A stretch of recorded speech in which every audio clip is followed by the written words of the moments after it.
ya kehidupan dalam langkah pernikahannya sampai dia berjalan dalam ketakwaan kepada Allah, sebetulnya nggak sulit tentang dunia, gitu. Jadi mohon maaf nih kalau dengan kalimat ini barangkali kurang menyenangkan, gitu kan? Kalau ada persoalan yang tidak pernah tuntas, padahal mungkin secara materi tercukupi, gitu kan? Masya Allah, kedudukan tinggi, tapi nggak tuntas nih. Boleh jadi yang dibutuhkan tuh bukan harta, bukan tingginya kedudukan Anda, yang dibutuhkan ketakwaan Anda kepada Allah. Itu saja. Ya, menyadari bahwa pernikahan ini adalah bagian dari amanat Allah Subhanahu wa taala. Rumah tangga ini amanah, setiap amanat dipertanggungjawabkan di hadapan Allah Subhanahu wa taala. Dan kalau mengerti berumah tangga itu adalah ibadah, maka kita akan jaga cara kita beribadah kepada Allah. Anda kan kalau sholat Anda jaga rukun dan syaratnya kan. Nah, rumah tangga itu ada rukun dan syaratnya. Kan waktu mau nikah kan ada rukunnya, ada akad itu kan, syaratnya juga ada kan. Bukan cuma mahar kan, ada 2 saksi itu kan.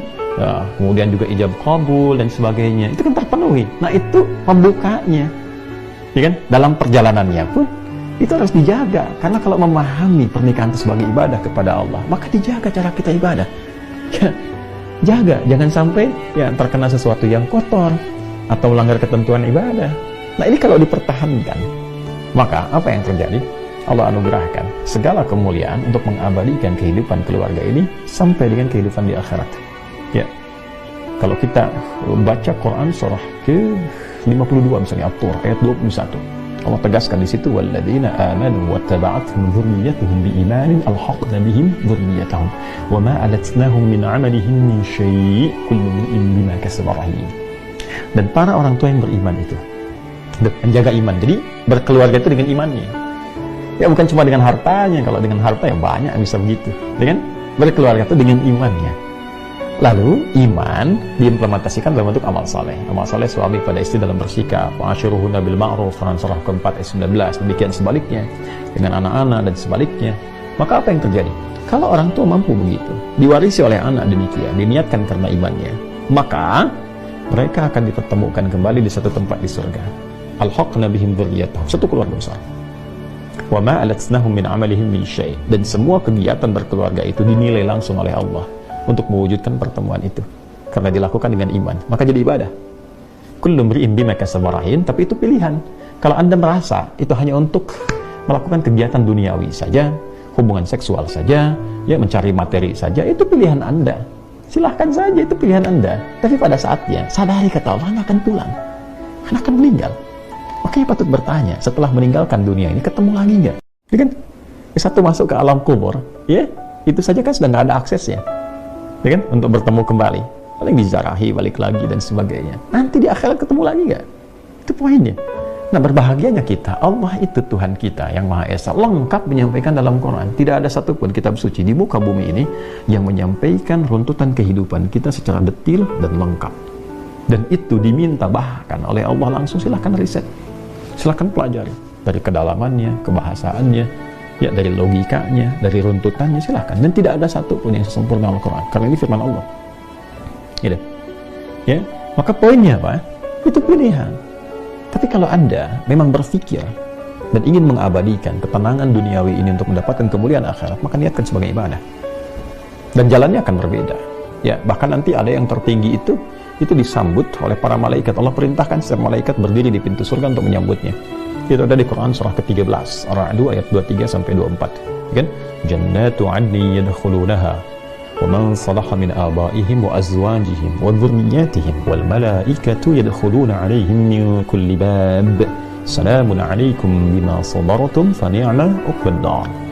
Ada satu keluarga besar yang masuk dari surga Aden. Satu keluarga. Ya, ada suami dan istrinya, ya. Bahkan ayah ibunya, suami istri, ayah ibu, dan keturunan ke bawahnya, anak cucu. Itu keluarga besar masuk, Masya Allah. Ya, saat masuk itu Allah perintahkan pada malaikat berbaris di pintu surga, sambut mereka dan selamati. Maka malaikat menyelamati mereka dengan kalimat Salamun alaikum bima sabartum. Selamat ya, Anda sabar dalam menjalani kehidupan di dunia. Sabar, karena sakinah itu kan lekat dengan persoalan. Maka Anda sabar menunaikan sholat, sabar tahajud, sabar berpuasa sunnah, sabar berdoa kepada Allah, sabar dengan qanaah atas rezeki yang Allah berikan, ya kan? Ya, sabar membina kehidupan rumah tangga. Lakukan karena Allah. Kalau cuma karena peran suami dan istri, capek rumah tangganya.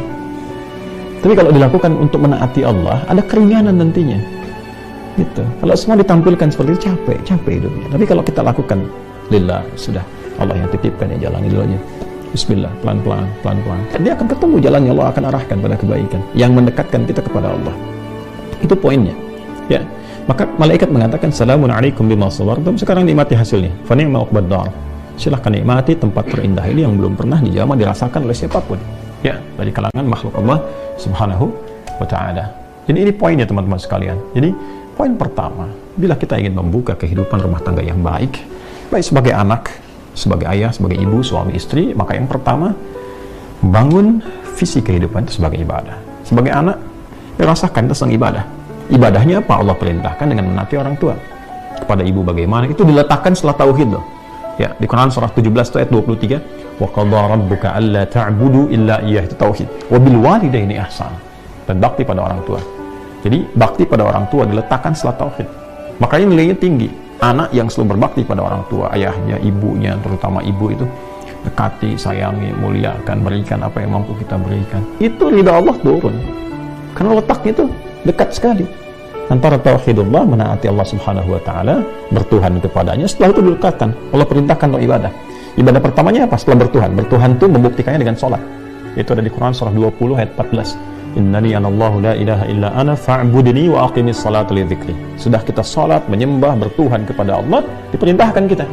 Hal pertama yang dilakukan sebagai implementasi sholat, mencegah perbuatan keji dan mungkar, dampaknya kepada khalayak luas dari makhluk Allah, orang tuamu dulu. Ya, jangan sampai baik pada orang tua orang lain, baik pada orang lain, pada orang tua sendiri ada masalah. Ya, wabil walidaini ihsan. Ya, bahkan walaupun dalam keadaan sepuh, ya terus hormati, sayangi, muliakan, itu dampaknya ke rumah tangga apa? Luar biasa. Dampaknya kepada pribadi kita bukan? Luar biasa. Ya. Adik-adik yang sedang belajar, teman-teman misalnya, minta ridha ayah, ibu, ya. Saya melakukan demikian. Minta ridhanya, minta doanya, dan dampaknya luas sekali, besar sekali. Ada ketenangan, kedamaian, ketentraman, keyakinan, ya. Dan Masya Allah, ya, babnya kedepannya kesuksesan, kebahagiaan.